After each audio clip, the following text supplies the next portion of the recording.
You see, this was a couple days ago, got home and my son James, my oldest son James, he's 15. We were talking about all this Pride Month stuff and all the craziness that was going on. He's a news junkie, can't help it, he's a news junkie. And he asked me a question that really gave me a moment of pause. He said, Dad, are we a secular country now? And I almost said, yes, of course, son, you can see it. It almost came out of my mouth, but I caught myself because as we've talked about several times, you and I, there's no such thing.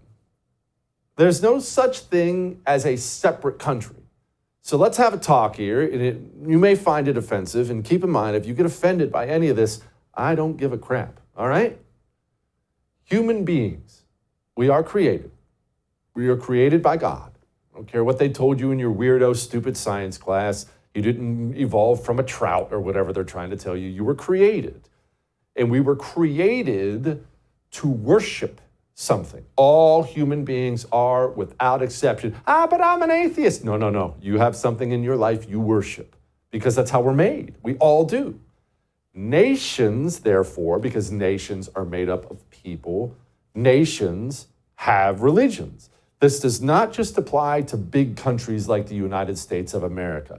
You read history books, you listen to history podcasts, do you watch any of our history specials? You're watching this special, of course. Nations, tribes, whoever they may be, they have a religion. You go to the Cherokee. We'll make it about the Cherokee. We'll make it an Indian religion. The Cherokee. You go back in the day, you walk into a tribe, Cherokee Nation. You will see reflections of their religion everywhere. You will see it in their clothes. You'll see it in their music. You'll see it in their laws, their religion. Why is that the case? Because what a religion really is for your nation, whatever that religion may be, it is what the entire nation or tribe revolves around. It's where the laws come from, the entertainment come from. It's how you decide for yourself what is good, what is bad, what is right, what is wrong. All these things orbit around the religion. It is the pole around which your nation orbits. The United States of America has been traditionally a Christian nation.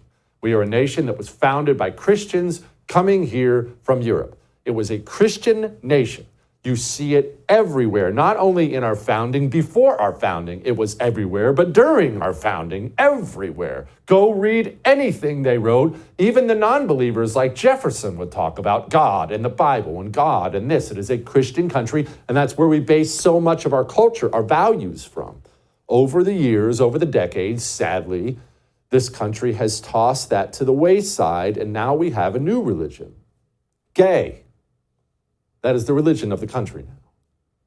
We are not a secular country because being a secular country is not something that's possible at all. We are a gay country now. That's what we are. Jesse, that's too extreme, really? What flags fly from our embassies overseas? We're not a gay country. Well, a country in Africa, they declared the death penalty. They passed a law declaring there would be a death penalty for adults who rape children. The United States of America sanctioned that country for that law. That's real. Just happened in the last couple of years. We're not a gay country. Really? Go look at the military. You know what? Forget about all that. Go down to the movie theater in your hometown, one of the ones that plays 6, 7, 8 movies on there. Go have a movie day and go watch every single movie in there. And let me ask you something. When you walk away having watched all those movies, will you feel like you live in a Christian country or a gay country? That's what we are now. All this LGBTQ stuff, it is the new religion of the country. You see it every time you turn on the television set. Your children learn about it in school. The President of the United States talks about it. They teach about it in the military. The flag flies everywhere. If you happen to besmirch one of those flags they paint in the road, they'll hunt you down like a dog and throw you in prison for it because it is the religion of the United States of America now. And that is bad enough, but this part is worse. It's not a religion that shares. They don't share. They're not going to coexist with you. That bumper sticker was always a lie. There will be one dominant religion. There will not be two. They are at war with you. And more specifically, they are at war with the American church. Whether or not you want to acknowledge that doesn't matter at all. One side gets to declare war. It does not need two sides. When one side declares war, then war it is. Even in the churches now, you can go learn about the non-binary God. I invite you to rise in body or spirit, and let us confess our faith today in the words of the Sparkle Creed.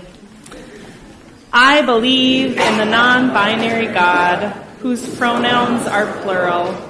I believe in Jesus Christ, their child, who wore a fabulous tunic and had two dads, and saw everyone as a sibling child of God.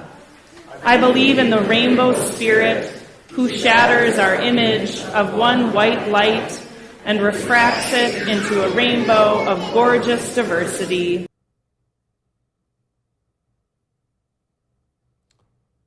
This next thing I'm going to play you is a little long. It's a couple minutes long. I'm going to let the whole thing play because I want it to really drive home for you where we are. Listen to this. As Mr. Trump was convicted, and hold up. Because what I want you to think about is not the fact that he was convicted of 34 counts of felony, but I want you to be reminded the fact that he walked out of the courtroom and went home, and can still vote and can still run for president of the United States. But there's brothers all out here in Auburn, Gresham, and Englewood who get convicted of one count of felony, and they sitting in the county, or they can't get a job anyplace because they have a record. So they can't get a job, but he can run for president. Look at the bigger issue here. Judge Alito can fly a flag upside down at his house, supporting January 6th. And he can sit on the Supreme Court of the United States of America for life. Colin Kaepernick just takes a knee. And he's not blackballed, he's whiteballed forever, playing for the NFL. Oh, say, can you see? The double-tier justice system of this country must be dealt with. Notice how boldly the communist preaches his sick religion from the pulpit. That's their side. They've declared war. This is what we get from our side. The Sunday morning sermon is actually a really bad way to deal with something like politics. I guarantee you, if you go up on Sunday morning in most congregations and you try to preach the one sermon on politics that you haven't been preaching on for a long time, your Monday morning inbox is going to be an ugly scene. And that's honestly why most pastors, or many pastors, don't preach on politics on Sunday morning, because they instinctively know my Monday morning inbox is going to look awful if I do that. The bad guys get up and they speak boldly on behalf of their demonic religion. The good guys are worried about their inbox. Well, I can't get up and speak the truth. I can't. What if I get involved culturally? Someone will send me a nasty email. I'm so afraid. If this is how we're going to fight this war, and it is a war, again, I don't give a crap whether you want it to be, whether you believe it is a war. They have declared war on you. Either we are going to fight it, we are going to fight it loudly and boldly, or we are going to lose.